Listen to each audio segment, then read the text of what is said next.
এক হাদিসে বিশ্বনবী 8 জন সাহাবীর 8টা গুণের কথা বললেন। জোরে বলেন কয়টা?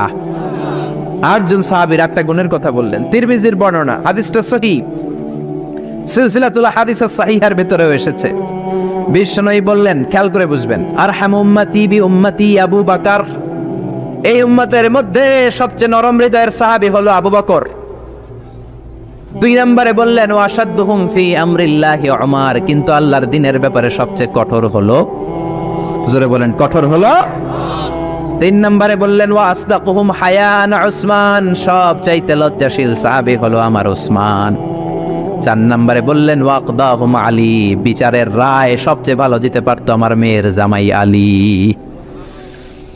5 নম্বরে বিশ্বনবী বলেছেন, ওয়া আকরাহুম লিকিতাবিল্লাহি উবাই ইবনে কাব, আল্লাহর এই কোরআনটা সবচাইতে সুন্দর করে যে সাহাবী পড়তে পারতো তার নাম হচ্ছে উবাই ইবনে কাব। আল্লাহু আকবার। ওয়া আ'লামুহুম বিল হালালি ওয়াল হারামি মুআয ইবনে জাবাল, হালাল হারামের ব্যাপারে সবচেয়ে বড় স্পেশালিস্ট সাহাবী ছিল মুআয ইবনে জাবাল। কোন সুবহানাল্লাহ। এরপরে বিশ্বনবী বললেন, ওয়া আফরাদুহুম যায়েদ, ফারায়েজের হিসাব জানে যায়েদ। আলা ইন্না লিকুল্লি উম্মাতিন আমিনুন ওয়া আমিনু হাযিহিল উম্মতি আবু উবাইদা ইবনুল জাররাহ, সব জাতির মধ্যে বিশ্বস্ত একজন লোক থাকে, আমার সাহাবীদের মধ্যে সবচেয়ে বিশ্বস্ত সাহাবী আবু উবাইদা ইবনুল জাররাহ। সুবহানাল্লাহ, জোরে কোন সুবহানাল্লাহ। কয় সাহাবীর কথা বললেন? আরো জোরে বলেন, মনে থাকবে। প্রথমে বললেন, আরহামু উম্মতি বি উম্মতি আবু বকর, আমার উম্মতের মধ্যে সবচেয়ে দিল দরিয়া রহম দিল আবু বকর। এত নরম হৃদয়ের সাহাবা পুরো সাহাবী গোষ্ঠীর মধ্যে কেউ ছিল। বিশ্বনবীর হিজরতের সাথী, বিশ্বনবীকে সঙ্গ দিয়েছেন, ভালোবেসেছেন। বিশ্বনবী একদিন আবু বকরকে বললেন, আবু বকর, হয়তো মক্কায় টিকা যাবে না, আমাদেরকে মদিনায় হিজরত করতে হবে। যেই দিন এই ইঙ্গিতটা বিশ্বনবী আবু বকরকে দিয়েছেন, ওই দিন থেকেই সাইয়েদনা আবু বকর হিজরতের জন্য রেডি। সুবহানাল্লাহ। যেদিন হিজরত করবেন, সাহাবীদের চোখ ফাঁকি দিয়ে বিশ্বনবী আবু বকরের ঘরে গেলেন, ডাক দিলেন, আসসালামু আলাইকা ইয়া আবু বকর। আবু বকর ঘরে আছো কিনা? ডাক দিতে দেরি, ব্যাগ নিয়ে আবু বকরের বের হতে দেরি হয় না। আল্লাহু আকবার। বিশ্বনবী বললেন, আবু বকর, ডাক দিলাম, ব্যাগ নিয়ে রেডি হইলা, কখন ঘুমিয়েছো, কখন ঘুম থেকে উঠেছো, কখন হাত মুখ ধইলা, কখন ফ্রেশ হইলা, কখন কাপড় গুছাইলা? আবু বকর বলল, নবী যখন বলেছেন হিজরতে আপনার সাথে আমার যাওয়া লাগবে, ওই দিন থেকে আজ পর্যন্ত আমি আবু বকর আমার পিঠটার বিছনাতে লাগাই নাই। ওই রাতে সাইয়েদনা আবু বকর যেই সওয়াব কামিয়েছেন, ওই সওয়াবটাকে যদি একটা পাল্লায় রাখা হয়, পৃথিবীর আমাদের সব সওয়াবগুলো যদি আরেক পাল্লায় রাখা হয়, ওই হিজরতের রাতের সওয়াবটা আবু বকরের যে সওয়াবটা, ওই আবু বকরের সওয়াবের পাল্লাটা মুহূর্তের মধ্যে ভারী হয়ে যাবে। সুবহানাল্লাহ, আসতে বলেন। এত নরম হৃদয়ের সাহাবী ছিলেন আবু বকর। নামাজে দাঁড়ালে শুধু কাঁদতেন, এজন্য অনেক সাহাবী ওনারে পছন্দ করতো না। বিশ্বনবীর ইন্তেকালের পরে বছর খানিক মসজিদে নববীতে যতদিন বেঁচে ছিলেন ইমামতি করেছেন। আল্লাহু আকবার বলে যখন আলহামদুলিল্লাহি রাব্বিল আলামিন, তখনই কান্নায় ভেঙে পড়তেন। তেলাওয়াত শুরু করলেই কাঁদতেন। এরম শরীফে যারা নামাজ পড়েছেন, শেখ আব্দুর রহমান আস-সুদাইস, আযাবের আয়াতগুলো পড়ে যখন টান দেয়, মুসল্লিগুলো সহ্য করতে পারে না। উনি নিজেও তেলাওয়াত থামিয়ে কাঁদে, মুসল্লিরাও কাঁদে। এরেমের চারদিকে কান্নার রোল পড়ে যায়, চিৎকারের রোল পড়ে যায়, শুধু কান্নার কান্না, শুধু কান্না। সাইয়েদনা আবু বকর যখন নামাজে দাঁড়াতেন শুধু কাঁদতেন। বুখারীর বর্ণনা, রজুলুন আসিফ, নরম হৃদয়ের লোক ছিলেন, আই রাকিকুল কলবি ওয়া সারিউল বুকা, এত অন্তর নরম, নামাজে দাঁড়ালেই কাঁদতেন, দিন দুনিয়ার কোনো হুঁশ তার থাকতো না। কিন্তু আমরা নামাজে দাঁড়ালে দিন দুনিয়ার খেলার হিসাব আছে না নাই, বাজারের খবর আছে না নাই, জি বাংলা আছে না নাই, সারাদিনে যেটা মনে পড়ে না নামাজে দাঁড়ালেই ওটা মনে পড়ে, ঠিক কি না? আমরা নামাজে দাঁড়িয়ে এইভাবে শেয়ার বাজার বাড়লো না কমলো, সাকিব আল হাসান আউট হয়েছে না ছক্কা মারছে, কে জিতলো, কুমিল্লা জিতলো নাকি কি ভিক্টোরিয়ান্স, রয়টার্স মার্টার্স কি যেন আছে, আমি তো বুঝিও না অনেকগুলা, কে জিতলো কে হারলো, হিন্দি সিরিয়াল শুরু হলো নাকি আমার দল জিতলো না হারলো, এরকম টেনশন আছে না নাই? আর সাইয়েদনা আবু বকর যখন নামাজে দাঁড়াতেন, দাঁড় দাঁড় করে চোখের পানি দিয়ে দাড়ি ভিজে যেত, চোখের পানিতে দাড়ি ভিজে যেত। সাহাবারা বললেন, ও নবী, আমাদের নামাজে মন থাকে না। বিশ্বনবী বললেন, সল্লু সলাতা মুআদ্দিআ, বিদায়ী নামাজ পড়ো। মনে করবা আজকের নামাজটাই আমার জীবনের শেষ নামাজ, তাইলে তোমার মন আর কোনো দিকে ছুটবে। আজকে এখন বাজে 11টা, যদি বলা হয় রাত 2টার দিকে আপনার মরণ, খুশ থাকবে? সবাই মাহফিল থেকে দিবেন দৌড়, আমার মরণ 2টার দিকে। আহা, 2টার দিকে মরণ, জীবনের কোনো গ্যারান্টি নাই। যদি আপনার বলেই দেওয়া হয় 2টার দিকে আপনার মরণ, এখন তুমি 2 রাকাত নামাজ পড়ো, এটাই শেষ নামাজ, ওই দিনের নামাজটা আপনি কত সুন্দর করে পড়বেন। আহা, ওই দিন আপনি কত সুন্দর করে ওযু বানাবেন, ওই দিন আতর মাইখা একেবারে আতর আলী হয়ে যাবেন, ওই দিন পাঞ্জাবি পড়বেন, ওই দিন যায় নামাজে দাঁড়াবেন, ওই দিন আপনার নামাজে কোনো তাড়াহুড়ো নাই, ঠিক কিনা? ওই দিনের রুকুটা আপনার জীবনের সবচাইতে শ্রেষ্ঠ রুকু হবে। ওই দিনের সেজদাটা আপনার জীবনের শ্রেষ্ঠতম সেজদা হবে। ওই দিনে সেজদায় যে চোখের পানি দিয়ে আপনি যায় নামাজ ভিজায় দিবেন, এর কারণ আপনি নিশ্চিত, you are certain that you are going to die. আপনি রাত 3টার দিকে মারা যাচ্ছেন, জানার কারণে আপনার নামাজে এত ভক্তি। আমরা যে মাহফিল শেষে বাড়িতে যেতে পারবো কোনো গ্যারান্টি আছে নাকি? আরো আধা ঘন্টা বাঁচবো, গ্যারান্টি আছে? শ্বাস যেটা ভেতরে নিলাম বের করতে পারবো, গ্যারান্টি আছে? তো তাইলে নামাজে যখন দাঁড়াই, এটা ভাবতে সমস্যা কি যে এটাই আমার শেষ নামাজ? কারণ আমার তো কোনো গ্যারান্টি লেটার নাই। চিল্লায় বলেন ঠিক কিনা? পারফর্ম দ্য সালাহ as if it's your last and final prayer. এমন ভাবে নামাজে দাঁড়াবেন যেন এটাই আপনার লাস্ট এন্ড ফাইনাল প্রেয়ার, এটাই আপনার শেষ নামাজ। এরপরে আর নামাজের সুযোগ হয়তো আমি নাও পেতে পারি, জোরে কোন ঠিক কিনা? এই কথা যখন সাহাবারা শুনলেন, আর নামাজে নড়েও না, চড়েও না। মরুভূমির মাঝখানে যখন সাহাবারা দাঁড়াতেন, আকাশের পাখিগুলো খেজুর গাছ মনে করে সাহাবাদের মাথায় এসে বসে যেত। সুবহানাল্লাহ, বাড়িতে যে পাখিগুলো মনে করতো এগুলো মরুভূমির মাঝখানের খেজুর গাছ, মাথায় এসে বসে যেত। আর আমরা নামাজের মধ্যে দাঁড়ালে আমাদের কোনো খেয়াল থাকে না, আমাদের এদিকে সামনে ডানে বায়ে নজর যায়, ঘড়ির দিকে তাকায়, অনেকে আছে না নেই?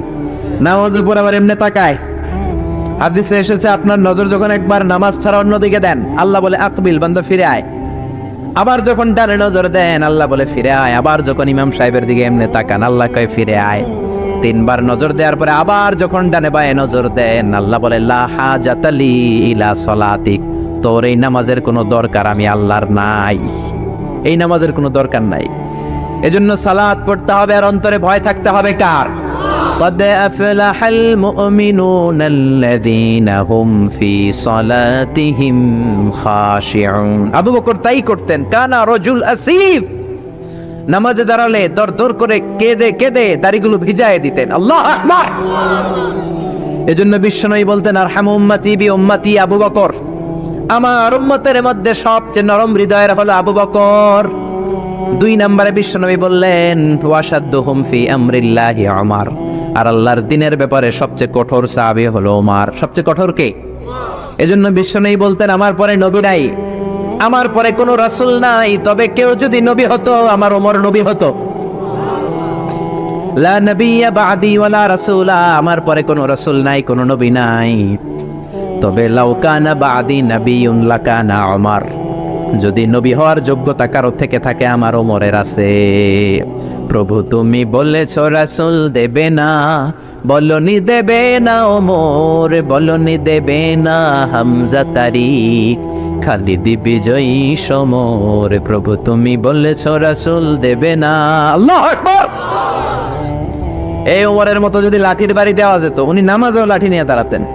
আমাদের ইমাম সাহেবরা কেবলামুখী, আর পিছন থেকে একামত দেয়, আল্লাহু আকবার, আল্লাহু আকবার, আশহাদু আল্লা ইলাহা ইল্লাল্লাহ, আশহাদু আন্না মুহাম্মাদার রাসূলুল্লাহ, হাইয়া আলাস সালাতি হাইয়া আলাল ফালাহ, قد قامت الصلاة قد قامت الصلاة, আল্লাহু আকবার, আল্লাহু আকবার, লা ইলাহা ইল্লাল্লাহ, আল্লাহু আকবার।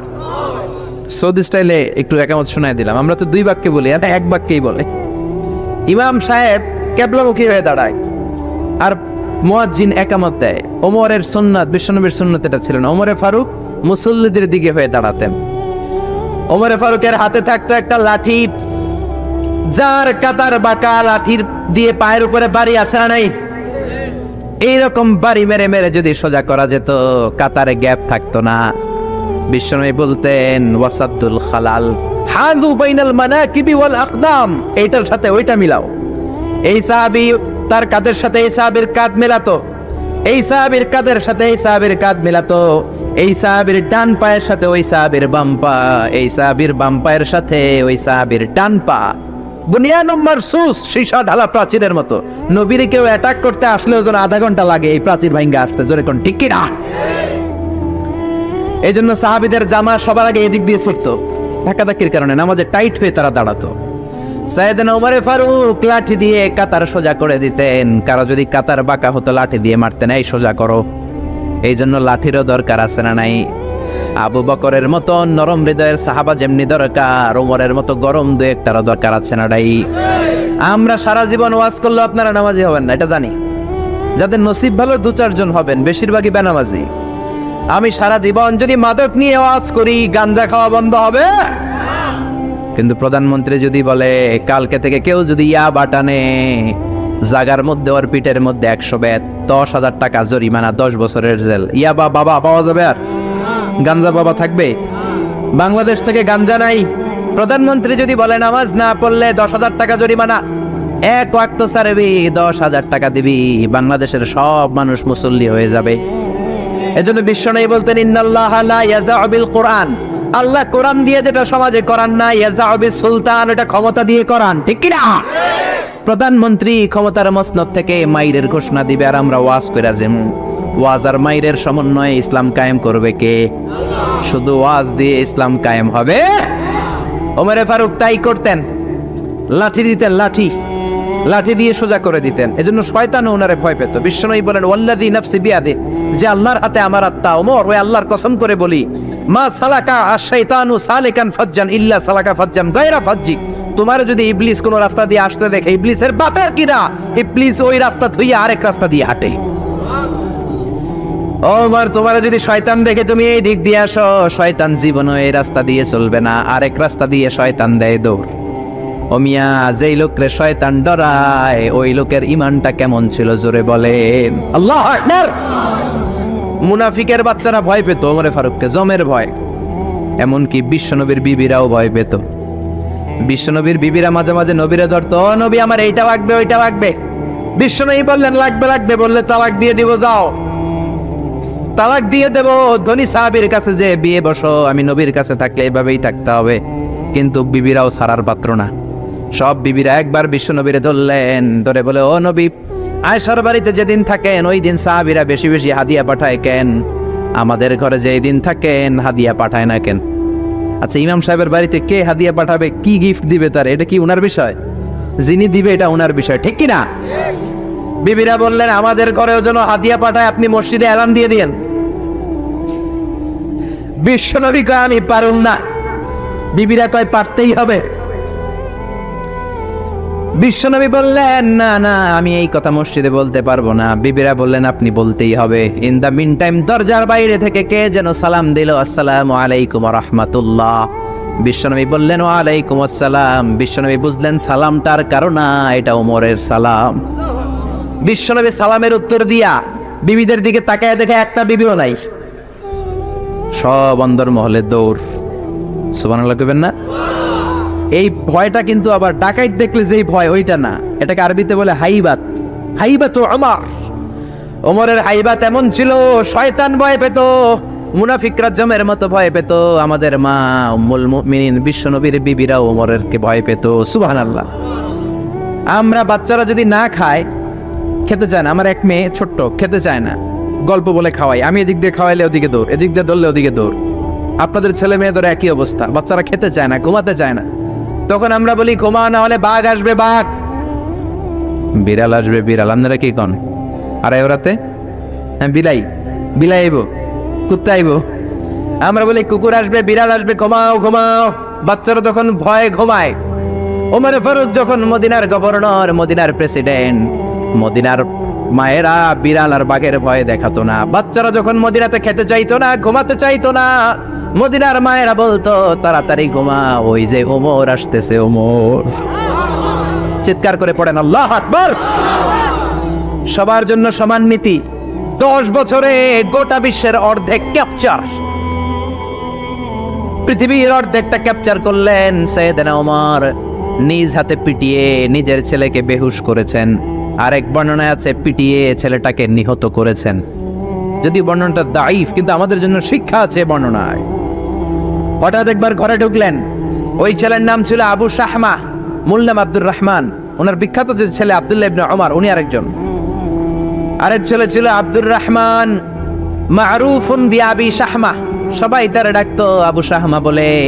একদিন ঘরে ঢুকে দেখে মদের গন্ধ পাওয়া যায়। আবু শাহমারে বললেন, ইয়া আবা শাহমা আশারিবতা খামরান, মদ খাইছস? কয় না আব্বা, শারিবতু নাবিজান, নাবিজ খেয়েছি। খেয়াল রাখবেন, মদ হারাম, মদ খেলে আসিবেন, কিন্তু নাবিজ খাওয়া হালাল। নাবিজ হচ্ছে আরব দেশেরা খায়, সাদা দুধের মধ্যে রাতে শক্ত খুরমা যদি 5টা ফেলে রাখেন, সকালে ওইটা দেখবেন দুধের রং আর সাদা নাই, খুরমার রস টেনে দুধটা লাল হয়ে গেছে। এটা খেলে স্বাস্থ্যের জন্য আরব দেশে খুব ভালো, কিন্তু এটা রাতে ভিজাইলে সকালেই খাইতে হবে। এটা যদি 3 দিন রেখে দেন, 4 দিন রেখে দেন, এটা তারির মতো মদ হয়ে যাবে, মাতলামি হবে, খাওয়া যাবে না। ওমরের ছেলে ওই মজাটা নেয়ার জন্য 4 দিন ভিজায় রাখছে, তারপরে নাবিজ নামক মদ খেয়েছে। ওমর বললেন, মদ খাইছস নাকি? আবু শামা বলে, খাই নাই। ওমর বললেন, তাআলা ইলা এদিকে, ইফতাহ ফামাক, মুখ খোলো। মুখ খোলার পরে গন্ধ নিয়ে দেখে নাবিজ মাখানো মদের গন্ধ পাওয়া যায়। কোনো কথা নাই, কলারটা ধরলেন, টানতে টানতে মসজিদে নববীর বারান্দার পিলারে নিয়ে বাঁধলেন। জোরে আজান হলো, নামাজ পড়লেন। নামাজের পরে সালাম ফিরালেন। সালাম ফেরানোর পরে বললেন, মাকানাকুম ইনদানা হাদ। নামাজের পরে সুন্নত পরে সবাই বসবেন, একটা বিচার আছে। এই গুরুদণ্ড, এটাকে আরবিতে বলে হাদ, প্লুরাল হচ্ছে হুদুদ। সবাই যখন ওযু করে ঢুকতেছিল, বারান্দায় দেখে ওমরের ছেলে বাধা। সবার চিন্তা, হায় হায় কি ঘটনা ঘটলো, প্রেসিডেন্টের ছেলে পিলারের মধ্যে বাধা কেন? নামাজের পরে হাজার হাজার সাহাবী সবাই বলল, খলিফা কি হয়েছে? মাল আমর, হোয়াট হ্যাপেন্ড? ওমরে ফারুক বললেন, এটাই নাবিজ খেয়েছে, তবে এটা মদ হয়ে গেছিল, এখন 80 বেদ দিব। কানা ঘুষা, কানা ঘুষা, হাজার হাজার সাহাবী। কেউ কেউ বলল, খলিফার ছেলে তো মনে হয় মারবে না, ধমক দিয়ে ছেড়ে দিবে। এরকম কিছু বিচার দেশে আছে না নাই? মিলায় দেয়, ঘুষ খেয়ে সাইরা দেয়। এমপির গোলা হইলে 7 খুন মাফ, চিল্লা এখন ঠিক না? কেউ বলে না, ওমর সারার পাত্র না, তবে 80টা মারবে না, 40টা দিবে অ্যাটলিস্ট। কয়টা? ওমর ফারুক চেয়ারে বসলেন, হাজার হাজার মানুষ, পিনপতন, নীরবতা। জল্লাদরে বললেন, হাতি জিলদ মিন বাইতুল মাল, বাইতুল মালের ঘর থেকে খেজুর গাছের চামড়া দিয়ে বানানো বড় সাইজের একটা চাবুক আন, সবচেয়ে বড় টানবি। সবচেয়ে বড় টানা হলো। এবার ওমরে ফারুক বললেন, ইবদা বিসমিল্লাহ, শুরু কর আল্লাহর নামে। সাইয়েদনা ওমর ফারুকের সামনে দাঁড়িয়ে জল্লাদ মারবে 80টা বাড়ি। মারতে শুরু করেছে, ওয়াহিদ, ইসনাই, তালাতা, 3 বাড়ি মারার পরে ওমরে ফারুক জল্লাদকে দিলেন এক থাপ্পড়। 3 হাত দূরে যে পড়লো জল্লাদ। জল্লাদের হাত থেকে চাবুক তুলে ধমক দিলেন, তুই কি চাবুক মারোস নাকি চাকরি বাঁচাস? আস্তে মারলি কেন? আসলে আস্তে মারে নাই, যত জোর ছিল।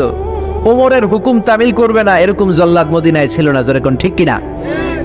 যত জোর ছিল তত জোরে মেরেছে, কিন্তু ওমরের পছন্দ হয় নাই। ওমর বললেন, ইনদাকা তালাতা ইনদি ওয়াহিদ, তোর হিসাবে 3টা, আমার হিসাবে মায়ের হইছে 1টা।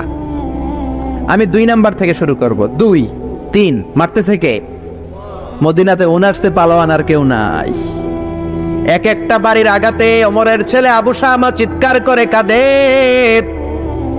এক একটা বাড়িতে চামড়া ছিঁড়ে যায়, রক্তগুলো ছোপ ছোপ করে নববীর দেয়ালের মধ্যে লাগে।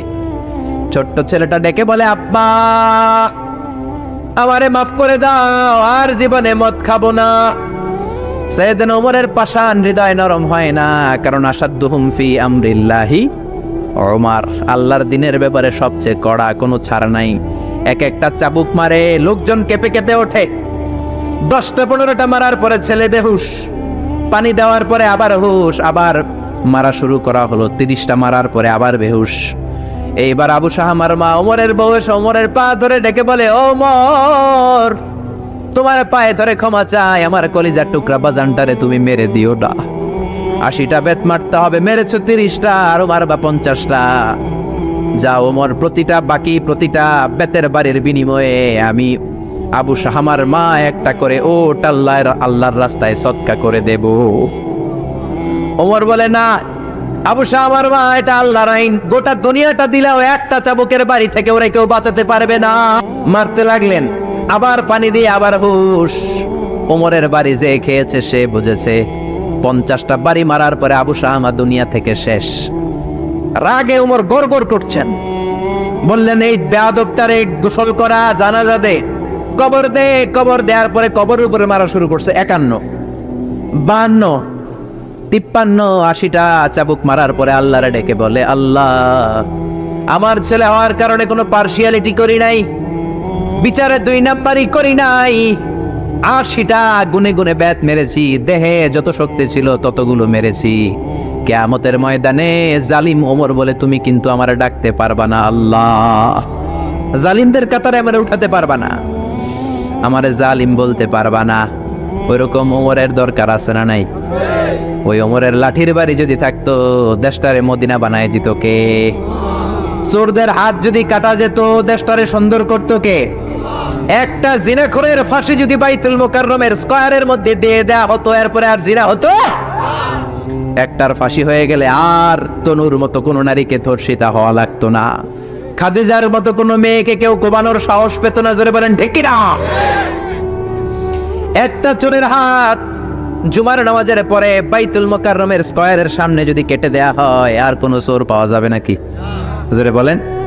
তবে আমচোর, জামচোর, কলাচোর ওই চোর না, যেই চোরগুলো বড় বড় জিনিস চুরি করে, ব্যাংক চুরি করে, দেশের টাকা চুরি করে, এক কলমের খোঁচায় 1000 কোটি টাকা চুরি করে, ওই চোরদের হাত কাটতে হবে। শেয়ার বাজার খায়া ফেলায়, হলমার্ক খায়া ফেলায়, দেশের টাকা খায়া ফেলায়, সুইজারল্যান্ডে সব টাকা পাঠায়, এরকম বড় বড় চোর আছে না নাই? ইসলামী বিচার যদি শুরু হয় আগে বড় চোরদের বিচার দিয়ে শুরু হবে। চিল্লায় বলেন ঠিক কি না? এই জন্য বিশ্বনবী বলতেন আসাদ্দুহুম ফি আমরিল্লাহি ওমর, আল্লাহর বিধান বাস্তবায়নে সবচেয়ে কঠোর ছিল ওমর। এক নারী এসে বলল, ওমরে ফারুক আমার স্বামী আমারে তালাক দিয়েছে 100টা। কয়টা?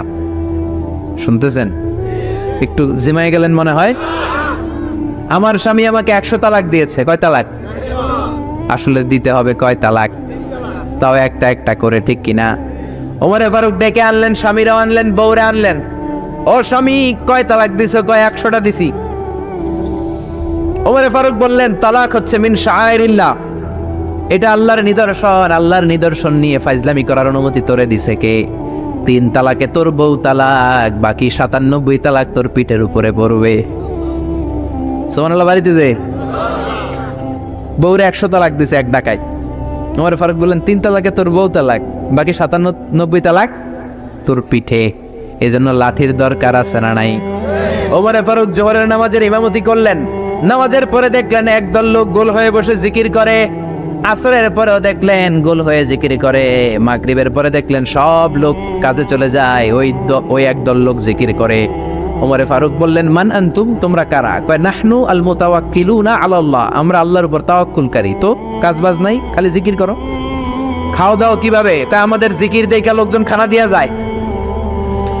ওমর ফারুক বললেন তাহলে তো তোমরা মুতাওয়াক্কিলুনা আলাল্লাহ নও, তোমরা হচ্ছে আল মুতাওয়াক্কিলুন বা'দুকুম আলা বা'দ, একে অপরের উপর তাওয়াক্কুলকারী, যারা তোমাদের জন্য রুটি নিয়ে আসছে এদের উপর তাওয়াক্কুলকারী।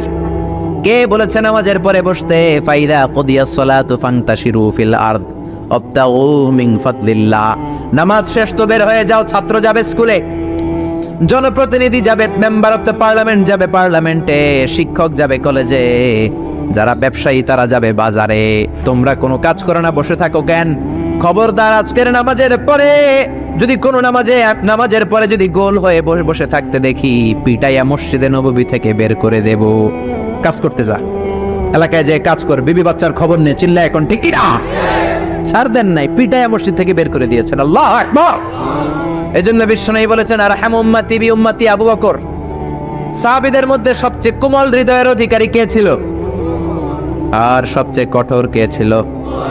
3 নম্বরে বিশ্বনবী বললেন ওয়াসদাকুহুম হায়ান উসমান, সবচেয়ে লজ্জাশীল সাহাবী উসমান। নারীরা এত লজ্জাশীল ছিল না, সাইয়েদনা ওসমান যতটা লজ্জাশীল ছিল। এখন আমাদের সমাজে লজ্জা শরমের বালাই নাই।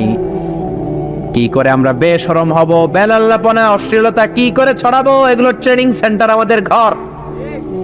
জি বাংলায় আমাদেরকে ট্রেনিং দেয়া হয় শাড়িটা কেমনে পরলে শরীর বেশি দেখা যায়, পেট খালি, পিঠ খালি, কপালের উপরে এক নক্তা আছে না নাই? জোরে কোন? কপাল পোড়া। প্রতিদিন আমরা ট্রেনিং প্রাপ্ত, প্রতিদিন জি বাংলা স্টার জলসায় শাশুড়ি আর বউয়ের মধ্যে কেমনে গিরিঙ্গি লাগানো যায়। আচ্ছা ভাই, বিশ্বনবী বললেন ইযা লাম তাস্তাহি ফাসনা মা শিতা, যদি শরম না থাকে তোর যা মন যায় তাই করতে পারবি।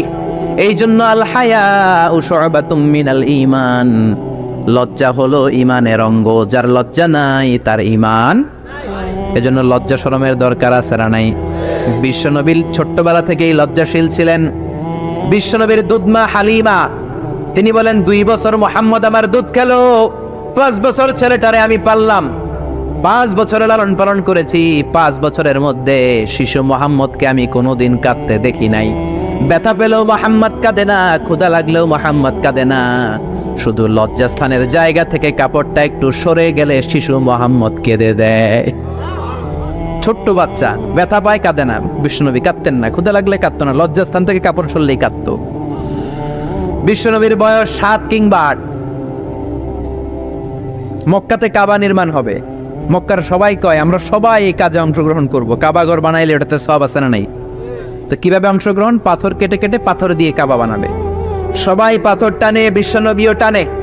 বিশ্বনবীর বয়স 7 কিংবা 8, উনার বয়সের ছেলেরা সবাই পরনের লুঙ্গি খুলে কাঁধের মধ্যে রেখেছে, আর কাঁধের উপরে একটা করে পাথর টানে যাতে ব্যথা না পায়।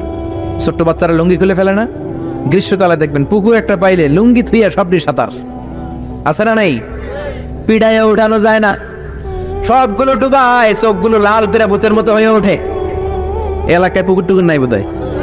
আছে আছে আছে। বিশ্বনবী লুঙ্গি খোলে না, সবগুলো সমবয়সের বাচ্চা লুঙ্গি খুলে ভাঁজ করে এখানে রেখে একটা পাথর টানে।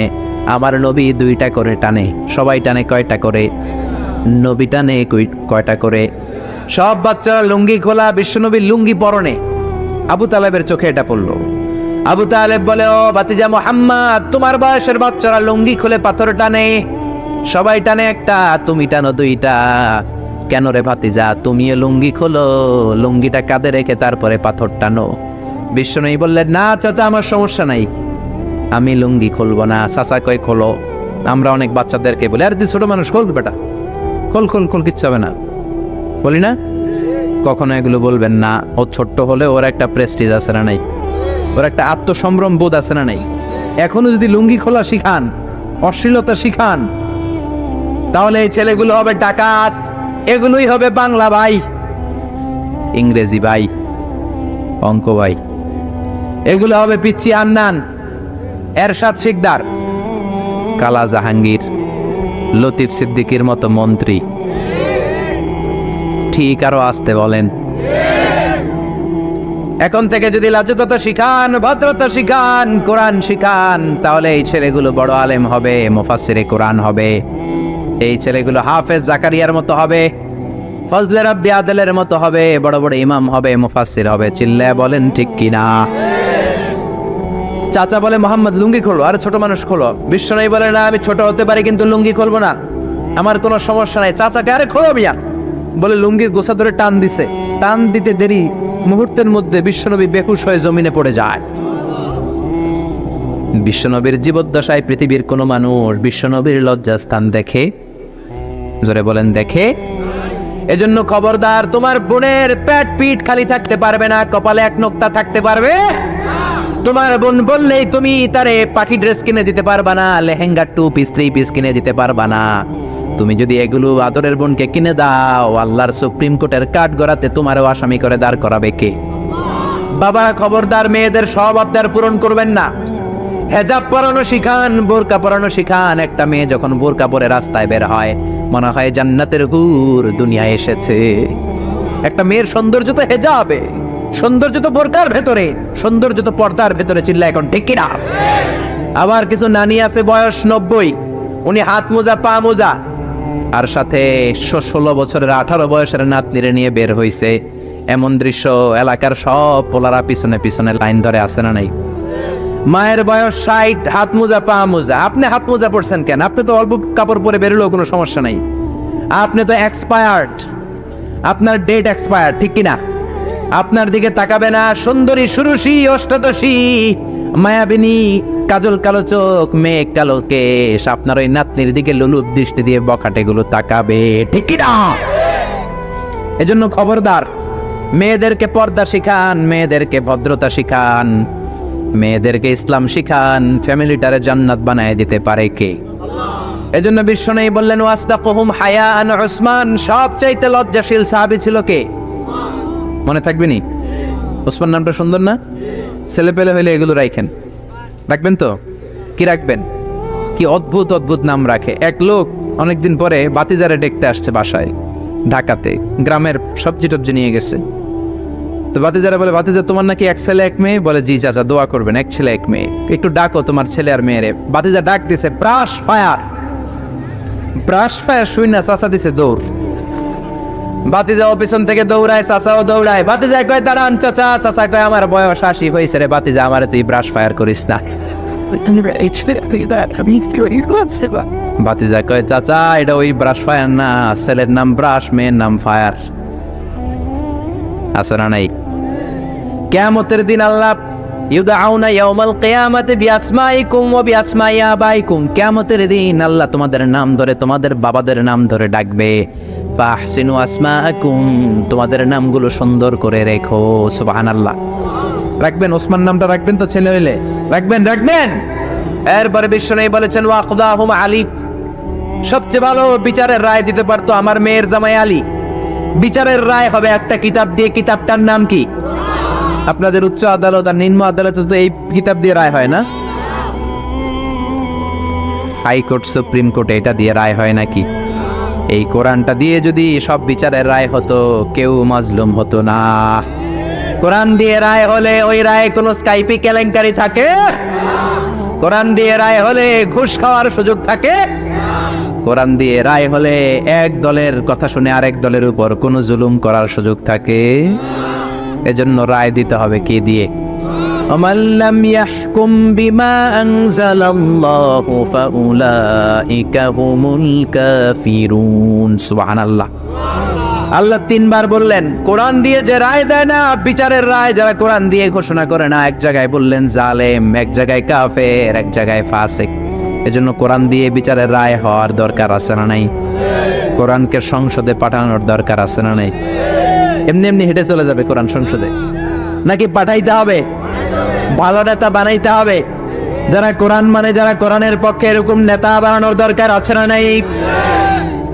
এজন্য বিশ্বনবী বলেছেন মান ক্বালা বিহি সাদাকা, কোরআন দিয়ে যে কথা বলে তার কথা সত্য কথা নাকি মিথ্যা। ওয়া মান আমিলা বিহি উজরা, কোরআন দিয়ে আমল করলে আমল নামায় সওয়াব আছে না নাই? বেশি না কম? ওমান হাকামা বিহি আদালা, কোরআন দিয়ে যে বিচারের রায় দেয় ওইটাই সবচেয়ে সেরা বিচার, ঠিক কি না? আল্লাহ দেশে কোরআনের বিচার কায়েম করুক, পড়ে না আমিন। 5 নম্বরে বিশ্বনবী বললেন ওয়া আকরাহুম উবাই ইবনে কাব, সাহাবীদের মধ্যে সবচাইতে সুন্দর তেলাওয়াত করতে পারতেন, তাসবিহের সাথে সবচাইতে সুন্দর তেলাওয়াত করতে পারতেন উবাই ইবনে কাব। কি নাম? এগুলো জানেই না, জানতেও চায় না, খালি নাম মুখস্থ করে, সালমান খান, শাহরুখ খান, অমুক খান, তমুক খান। পড়েন উবাই ইবনে কাব। উনি ছিলেন সবচেয়ে বড় কারি। বিশ্বনবী কিন্তু তারাবির সালাত এইভাবে পড়তেন না, কিয়ামুল লাইল করতেন। রাতের সালাত সবসময় 8 রাকাতের বেশি বিশ্বনবীর ছিল না। ওমরে ফারুকের সময় উনি এই উবাই ইবনে কাবের নেতৃত্বে মসজিদে নববীতে 20 রাকাত তারাবি চালু করে দিলেন। সুবহানাল্লাহ। বাড়িতে যে কার নেতৃত্বে? উবাই ইবনে কাবের নেতৃত্বে। আর বললেন নি'মাল বিদআতু হাযিহি, কত সুন্দর একটা বেদাত চালু করে দিলাম। ওনাদের বেদাত চালু করার অথরিটি ছিল, কারণ তারাই ছিলেন দিনের ধারক এবং বাহক। চিল্লায় এখন ঠিক কি না? কেমন করে উনি কোরআন পড়তেন? বিশ্বনবী একদিন উবাইকে বললেন, ও উবাই, ইন্নাল্লাহা আমারানি আন আকরা আলাইকা ইয়া উবাই, আল্লাহ আমাকে আদেশ করেছেন যেন আমি নবী নিজে তোমার কাছে যে কোরআন শোনাই। কল্পনা করতে পারেন? বিশ্বনবীর উপর কোরআন নাজিল হয়, আর বিশ্বনবীরে বলা হলো, আল্লাহ বিশ্বনবীরে বললেন ও নবী আপনি উবাইয়ের কাছে যে কোরআন শোনাবেন। এই কথা শুনে উবাই সহ্য করতে পারে নাই, চিৎকার দিয়ে বলেন নবিয়া সাম্মানি, আসলে কি আমার নামটা ধরে আল্লাহ বলছে যে আমার কাছে এসে কোরআন শোনাতে? বিশ্বনবী বললেন, বালা, হ্যাঁ, তোমার নামটাই আল্লাহ ধরে বলেছে। উবাই চিৎকার দিয়ে কেঁদে কেঁদে বললেন, ও নবী, এই কোন কথা আপনি আবার শোনালেন? আপনার উপর কোরআন নাজিল হয় আর আপনি এসে আমার কাছে কোরআন শোনাবেন। এটা ছিল বিশ্বনবীর অভ্যাস। সাহাবীদের কাছে উনি কোরআন শোনাতেন, আবার সাহাবীর কাছ থেকে নিজে শুনতেন। এজন্য বাবা ছেলের কাছে শোনাবেন, বলেন, ও ছেলে, ও আমার কলিজার টুকরা বাজান, দেখ তো আমি সূরা 3 তেলাওয়াত করি, আমারটা হয় কিনা।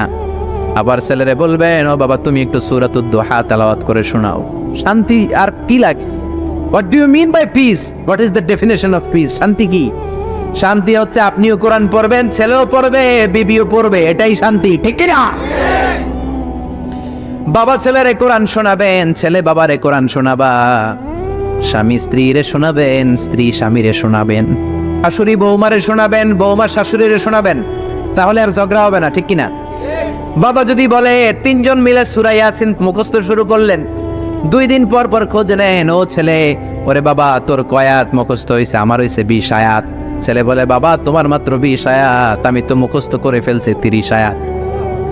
ছেলেদের মেধা, বাচ্চাদের ব্রেন শার্প হয়, ঠিক কিনা? বিবি বলবে, আমি রান্নার কারণে বেশি করতে পারি না, আমি করছি 7 আয়াত।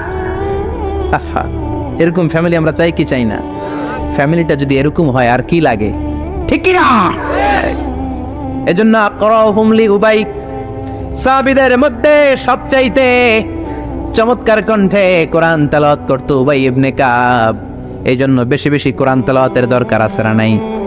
একটা অক্ষর তেলাওয়াত করলে 10টা নেকি দিবে কে? 10টা করে নেকি। একটা করে আয়াত তেলাওয়াত করবেন, জান্নাতে আপনার বিল্ডিং কে 1 তলা লম্বা করে দিবে কে? পৃথিবীর কোন গ্রন্থের ব্যাপারে এরকম ঘোষণা আছে নাকি? শ্রীমদ ভগবত গীতা তেলাওয়াত করলে 1 অক্ষরে কয় নেকি? ওম নমো ভগবতী বাসুদেবায়, কটা সওয়াব হইছে? ওম শান্তি বললে কয় সওয়াব? কিন্তু বিসমিল্লাহির রহমানির রহিম বললে আমল নামায় সওয়াব আছে না নাই? পড়বেন। প্রতিদিন আমাদের সকাল শুরু হবে কোরআন দিয়ে, জোরে কোন ঠিক কিনা? 6 নম্বরে বিশ্বনবী বললেন,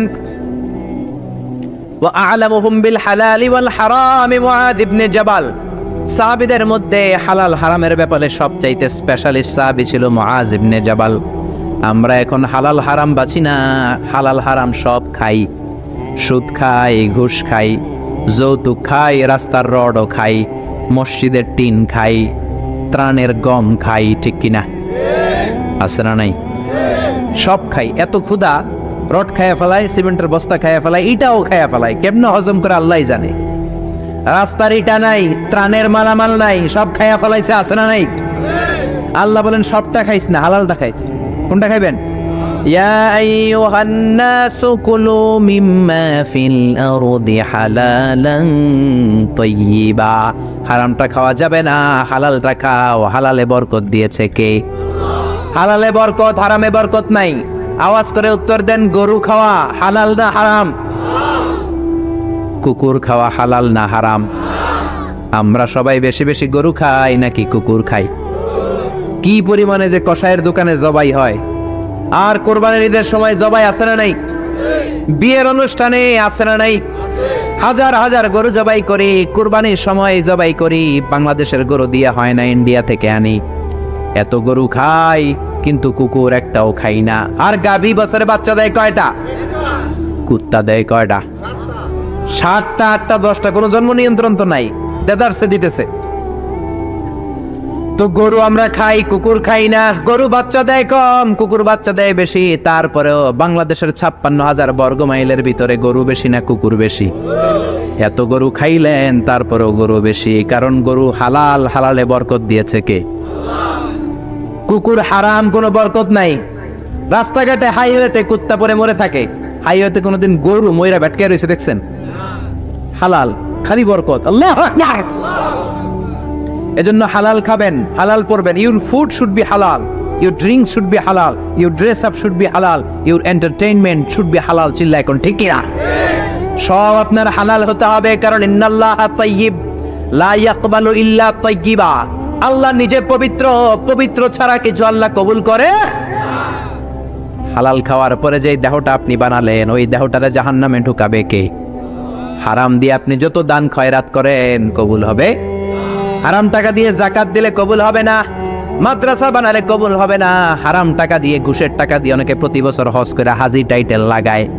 আপনি হাজি লাগাতে পারেন, মাগার কবুল হবে, কারণ আল্লাহর নীতি তো একটা, ইন্নাল্লাহা তাইয়্যিব লা ইয়াকবালু ইল্লা তাইয়্যিবা। এক লোক কাবার চারপাশে ইয়া রব, বুখারীর বর্ণনা, অনেক লম্বা, আমি শর্ট করে বলছি। ইয়া রব বলে কাঁদে। সাহাবারা বলল, কত বড় আল্লাহর ওলি।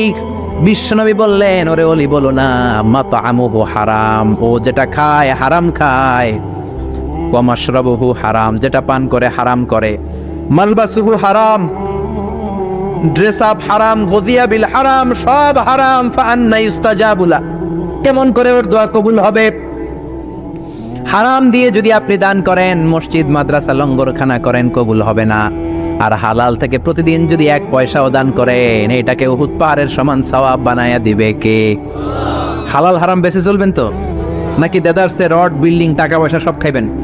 সরকারি চাকরি যারা করেন, বিনয়ের সাথে তাদেরকে বলি, আল্লাহরে ভয় পান। অল্প খাবেন, অল্প পড়বেন, বরকত দিবে কে? রিক্সাওয়ালার সারা মাসে টাকা হয় 5,000 7,000, বাচ্চাও অনেক বেশি, ঠিক কিনা? 7টা 5টা বাচ্চা সারা মাস খাওয়ার পরে তারপর ওর 500-600 টাকা থাকে পকেটে। আর আপনি কোটি কোটি টাকা কামান, মাস শেষে আপনার ঋণ আর ঋণ, কারণ হালালে বরকত বেশি, হারামে বরকত নাই। কথা বুঝতে পেরেছেন? কথা বুঝতে পেরেছেন? কিয়ামতের দিন 5টা প্রশ্নের উত্তর না দিয়ে পা নাড়াতে পারবেন না। এর মধ্যে একটা হলো আনমালিহি মিন আইনা ইকতাসাবা, আপনি সম্পদ যে গড়েছেন, সম্পদের পাহাড় কোন রাস্তায় গড়েছেন? হালাল রাস্তায় উপার্জন করেছেন নাকি হারাম? এজন্য আমরা হালালের পক্ষে নাকি হারামের? এই হালাল হারামের মুতাখাসসিসুন ফিল হালালি ওয়াল হারাম ছিল মুআয ইবনে জাবাল। কি নাম মনে থাকবে? আরবি না পড়তে বের হয় না মুখ দিয়া, বলেন মুআয ইবনে জাবাল। 7 নম্বরে বিশ্বনবী বললেন, আফরাদুহুম যায়েদ ইবনে সাবিত, ফারায়েজের নীতিমালা সবচেয়ে ভালো জানে আমার যায়েদ। ফারায়েজ কি বলবানরা এগুলো জানেই না। ফারায়েজ হচ্ছে আল্লাহর দেয়া উত্তরাধিকার বন্টনের নীতিমালা। দুনিয়ার সব বাবাদেরকে আল্লাহ ডেকে বললেন, ইউসিকুমুল্লাহু ফি আওলাদিকুম লিযযাকারি মিসলু হাযযিল উনসায়াইন। আল্লাহর দেয়া নীতিমালা হলো, বাবারা ছেলেরে যদ্দুর দিবা, মেয়েরে অর্ধেক দিবা। কার কথা? নাকি আজারি সাহেবের কথা? কে বলেছেন? কে বলেছেন?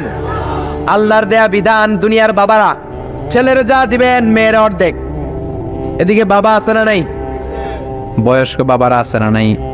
খবরদার, কিয়ামতের দিন আপনারও কাঠগড়ায় দাঁড়াতে হবে, ঠিক কিনা? ছেলেরে যদি 2 লাখ দেন, মেয়েরে দিবেন? ছেলেরে 10 কানি দিলে মেয়েরে, ছেলেরে 4টা বাড়ি দিলে মেয়েরে।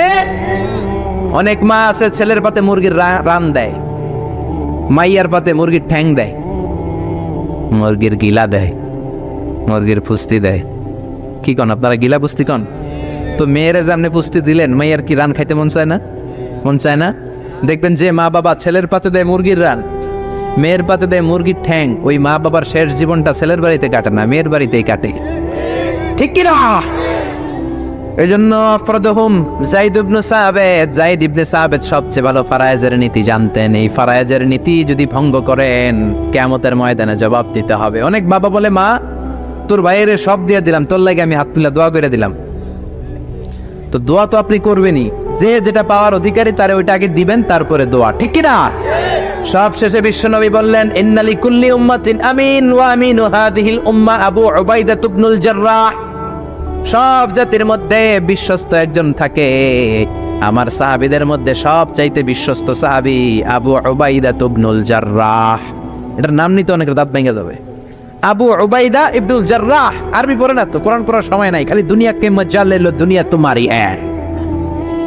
বিশ্বনবী বললেন, আবু উবাইদা সবচেয়ে আমিন সাহাবী, নিরাপদ সাহাবী, the most trustworthy personality among my companions. আমার সাহাবাদের মধ্য থেকে সবচাইতে বিশ্বস্ত আবু উবাইদা। কিছু লোক আছে জান যাবে, প্রাণ যাবে, কিন্তু আমানতের খেয়ানত করবে না, আছে না নাই? এই জন্য বিশ্বনবী ছিলেন আমানতের জন্য সেরা। সবাই বিশ্বনবীরে ডাকতো আমিন। আমিনের সাথে আলিফ লাম লাগান হয়ে যায় কি? আল আমিন, আস-সাদিক আল আমিন। সবাই বিশ্বনবীর কাছে জমা রাখতো টাকা পয়সা। এক লোক তায়েফে যাবে দল করে আবু জাহেলের, যাওয়ার আগে স্বর্ণের বাক্স এনে বলে, আব্দুল্লাহর বেটা মোহাম্মদ, কয়েক সপ্তাহের জন্য তায়েফে যাব, স্বর্ণের বাক্সটা তোমার কাছে রাখি। বিশ্বনবী বললেন, তুমি না আবু জাহেলের পার্টি করো, ওর কাছে রাখো।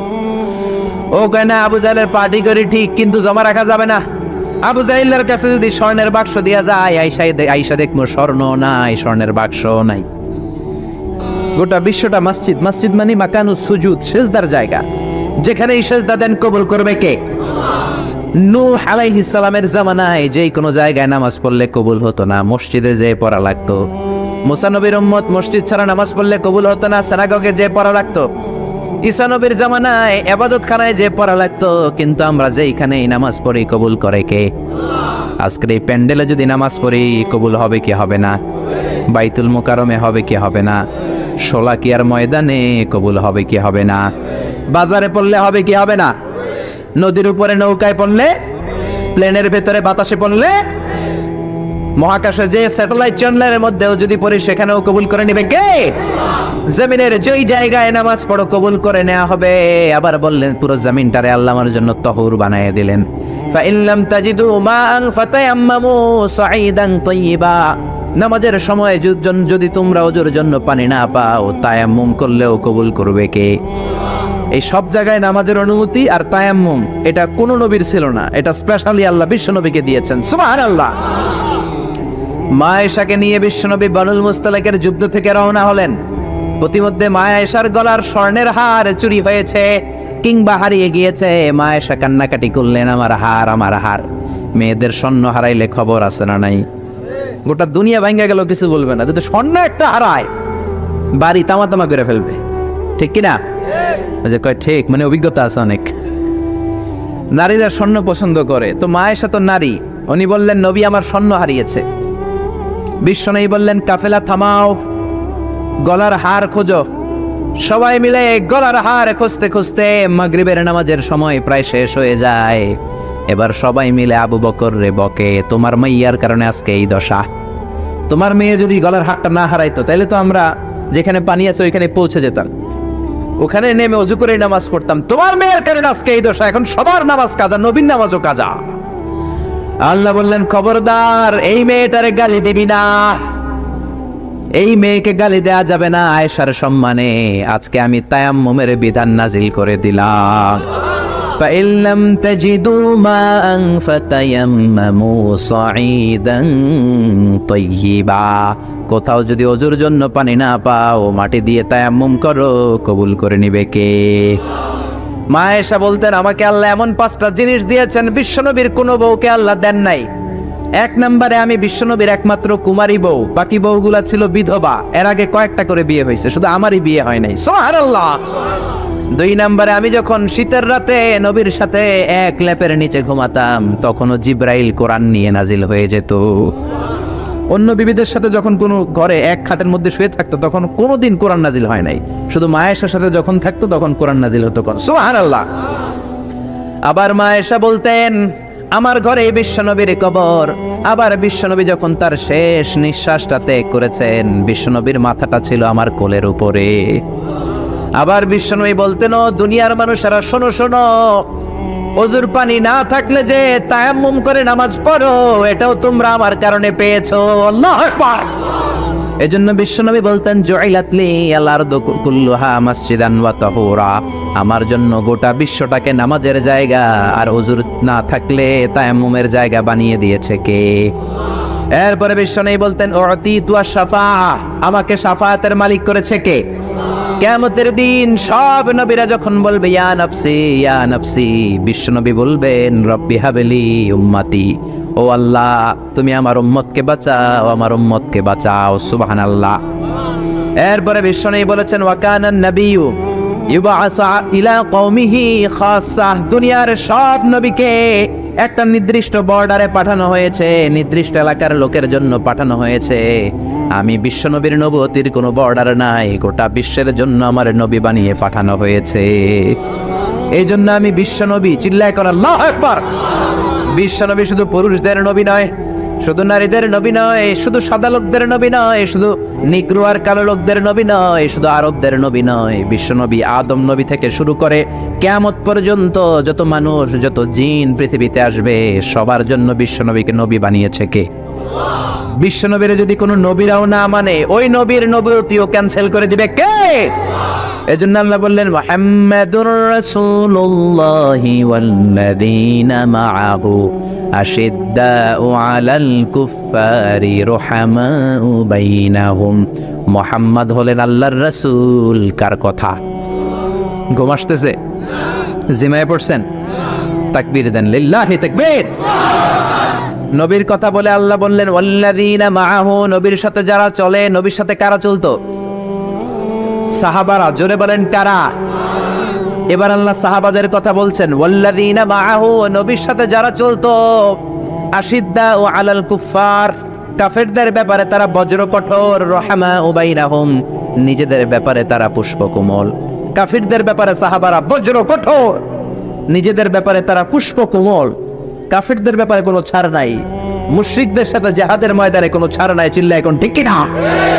কিন্তু নিজেরা ভাই ভাই, নিজেদের মধ্যে মহাব্বত আছে না নেই? এজন্য বিশ্বনবী বলতেন আমার সাহাবাদের মধ্যে দুই কিসিম আছে। কয় কিসিম? এক কিসিম নরম কিসিম, আরেক কিসিম গরম কিসিম। সুবহানাল্লাহ।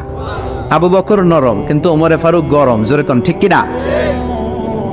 এজন্য বিশ্বনবী বলতেন খায়রুল কুরুনি কারনি, সবচেয়ে সেরা যুগ আমি নবীর যুগ। সুম্মাল্লাযীনা ইয়ালুনাহুম, তারপরে সাহাবাদের যুগ। সুম্মাল্লাযীনা ইয়ালুনাহুম, তারপরে তাবেঈদের যুগ। ঠিক কি না?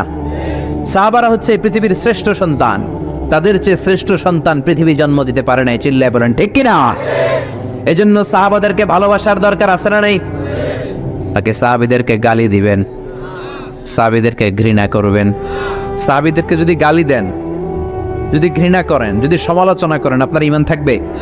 কথা বলেন, ঈমান থাকবে? এজন্য নবী বললেন খবরদার, লা তাসুব্বু আহাদাম মিনাস সাহাবী, আমার সাহাবীদেরকে গালি দিও না। সাহাবাদেরকে ভালোবাসা হলো ঈমান, সাহাবীদেরকে ঘৃণা করা হলো কুফরি। ঠিক কি না?